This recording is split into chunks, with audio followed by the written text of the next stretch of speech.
Good morning everyone. তোমরা সবাই কেমন আছো? আশা করছি সবাই খুব ভালো আছো, সুস্থ আছো। আমি কিন্তু খুব ভালো আছি।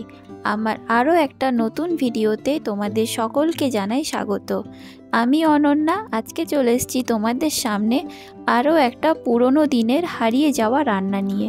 তো আজ আমি তোমাদের সাথে শেয়ার করব ঠাকুরবাড়ির একটা রান্না, শিম ছেঁচকি। যে রান্নাটা খেতে কিন্তু খুবই অসাধারণ ও খুবই সিম্পল একটা রান্না।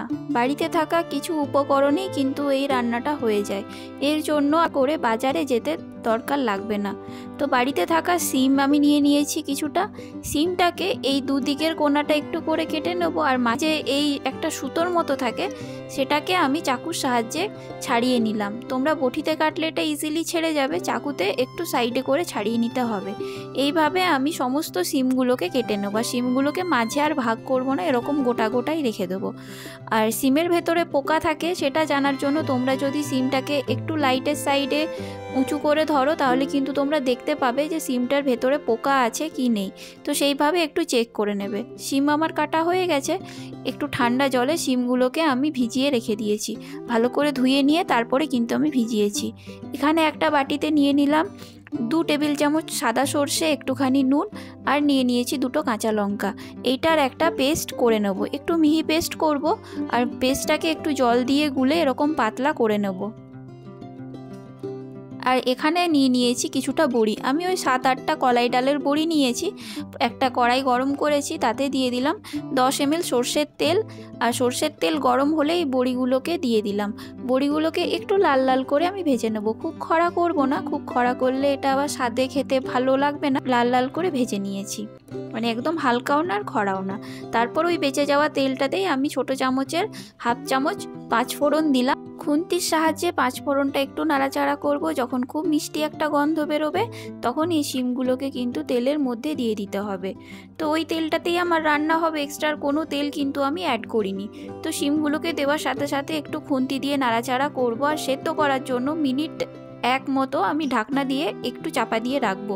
তাতে দেখবে শিমের একটা পিঠ অন্তত খড়ে যাবে আর একটুখানি সেদ্ধ হয়ে আসবে। আর এই পর্যায়ে আমি দিয়ে দিলাম একটুখানি নুন।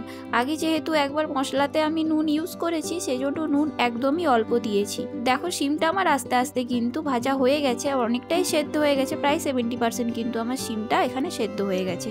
এবার ওই যে সর্ষে আর কাঁচা লঙ্কার যে পেস্ট করে রেখেছিলাম, সেই পেস্টটা আমি এই শিমটার ওপরে ঢেলে দিলাম। এই পেস্টটা দিয়ে এবারে শিমটাকে একটুখানি ভাজবো। আস্তে আস্তে ভাজতে ভাজতে দেখবে এই মশলাটা থেকে একটু বাবল ছাড়তে শুরু করবে, তার মানে তখন জানবে যে মশলাটা একটুখানি ভাজা হয়ে এসছে।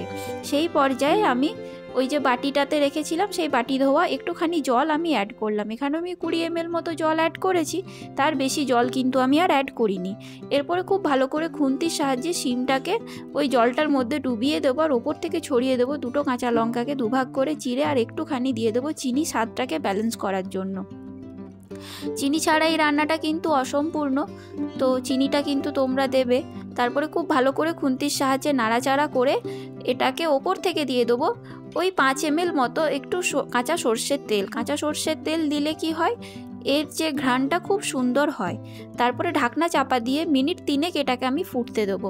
তো দেখো মিনিট 3 ফোটার পরে দেখো তেলটা এক সাইড দিয়ে ভেসে উঠেছে, আর শিমটাও কিন্তু যেটুকু বাকি ছিল সেইটুকু কিন্তু শিমটা সেদ্ধ হয়ে গেছে। খুন্তি দিয়ে একটুখানি করে ভেঙে ভেঙে দেখে নেবো যে শিমটার কতটা বাকি আছে। শিমটা কিন্তু সেদ্ধ হয়েই এসছে। আর যে বড়িগুলো ভেজেছিলাম, সেই বড়িগুলোকে আমি হামাল দিস্তাতে একটু করে ভেঙে নিয়েছিলাম। তো সেই বড়িটাকে আমি এই তরকারিটার মধ্যে দিয়ে দিলাম। বড়ি আর শিম খুব ভালো করে খুন্তির সাহায্যে মিশিয়ে নিতে হবে। আর বড়িটাকে যদি তোমরা গোটা দাও, তাহলে কিন্তু জলটা একটু বেশি দিও আর অনেকক্ষণ ধরে একটু ফুটিও, তাহলে বড়িটা সেদ্ধ হবে। যেহেতু আমি ভেঙে দিয়েছি, তাই আমার আর এক্সট্রা জল দিতে লাগবে না, আর টাইমের মধ্যেই রান্নাটা হয়ে যাবে।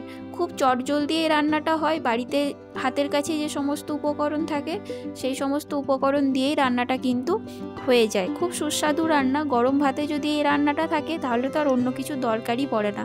একদম নিরামিষ রান্না। পুজোর দিনে তোমরা অবশ্যই এই রান্নাটা বাড়িতে ট্রাই করে দেখতে পারো। আর খোলা ঢাকনা অবস্থাতেই আমি কিছুক্ষণ ওই মিনিট 1.5 মতো ফুটিয়ে নেওয়ার পরেই দেখো জলটা আমার অনেকটাই মরে গেছে আর গা লাগা লাগা হয়ে গেছে। এই অবস্থাতে খুন্তি দিয়ে একটু নাড়াচাড়া করতে হবে, নাহলে কিন্তু মশলাটা কড়াইয়ে লেগে যাওয়ার সম্ভাবনা থাকে। এরপরে ঢাকনা চাপা দিয়ে একটুখানি দমে রেখে দেবো মিনিট 5 মতো, তাহলে কিন্তু তৈরি হয়ে যাবে পুরনো দিনের রান্না সিম ছেঁচকি। ঠাকুর বাড়ির খুব বিখ্যাত একটা রান্না, প্রজ্ঞা সুন্দরী দেবীর হাতের রান্না এটা। আর তোমরা একবার অবশ্যই বাড়িতে ট্রাই করে দেখবে, খেতে কিন্তু খুবই অসাধারণ হয়, গরম ভাতের সাথে বিশেষ করে খেতে খুবই ভালো লাগে। তো এরকম পুরনো দিনের রান্না, নিত্য নতুন রান্নার রেসিপি পেতে আমার চ্যানেলটাকে অবশ্যই সাবস্ক্রাইব করে দিও, আর পাশে থাকা বেল আইকনটাকে প্রেস করে দিও, তাহলে কি আমার ভিডিও নোটিফিকেশন তোমাদের কাছে সবার প্রথমে যাবে। আর ভিডিও ভালো লাগলে অবশ্যই লাইক করে দিও, একটা কমেন্ট করে দিও, শেয়ার করে দিও তোমার কোনো বন্ধুর সাথে। আজ তবে আসি, আবার দেখা হবে অন্য কোনো দিন অন্য একটা ভিডিওতে। দেখতে থাকো জিৎ মিমির সংসার। সবাই খুব ভালো থেকো, সুস্থ থেকো আর হাসতে থাকো। হ্যাপি দুর্গা।